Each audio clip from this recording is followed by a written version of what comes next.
மேலவளவு படுகொலையில் உயிரிழந்தோருக்கு நினைவஞ்சலி செலுத்தும் நிகழ்ச்சி 6ஆம் திணை மக்கள் இயக்கத்தின் சார்பில் ஜூன் 30ஆம் தேதி மாலை 10 கண்ணு சந்திப்பில் நடைபெற்றது. இந்த நிகழ்ச்சிக்கு இயக்கத்தின் மாநில தலைவர் ஜெகதீசன் என்கிற முத்து தலைமை தாங்கினார். மாநில முதன்மை செயலாளர் பழனியின் வழிகாட்டுதலின்படி மாநில தலைவர் ஊடகப் பிரிவு மற்றும் செய்தி தொடர்பாளர் வழக்கறிஞர் தமிழ் மன்னன் நிகழ்ச்சிக்கான ஏற்பாடுகளை செய்திருந்தார். நிகழ்ச்சியில் சிறப்பு அழைப்பாளராக தமிழ்நாடு மற்றும் புதுச்சேரி பழங்குடியினர் விடுதலை இயக்கத்தின் முதன்மை செயலாளரும் விடுதலை சிறுத்தைகள் கட்சியை சேர்ந்த ஏகாபுரம் கலந்து கொண்டு மேலவளவு படுகொலையை கண்டித்து உரையாற்றினார். சமூக நீதி மற்றும் மனித உரிமைகளை பாதுகாப்பது அனைவரின் கடமை என்றும் மேலவளவு போன்ற கொடூர சம்பவங்கள் மீண்டும் நிகழாத வகையில் விழிப்புணர்வும் ஒற்றுமையும் அவசியம் என்றும் அவர் வலியுறுத்தினார்.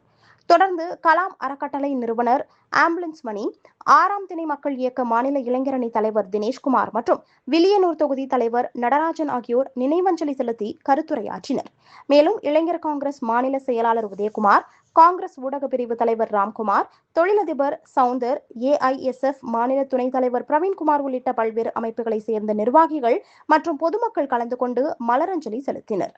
இந்த நிகழ்ச்சியின் நிறைவில் சமூக நீதி, சமத்துவம் மற்றும் மனித மரியாதையை நிலைநிறுத்த உறுதிமொழி ஏற்கப்பட்டதுடன் அமைதியான முறையில் நினைவேந்தல் நிகழ்வு நிறைவடைந்தது.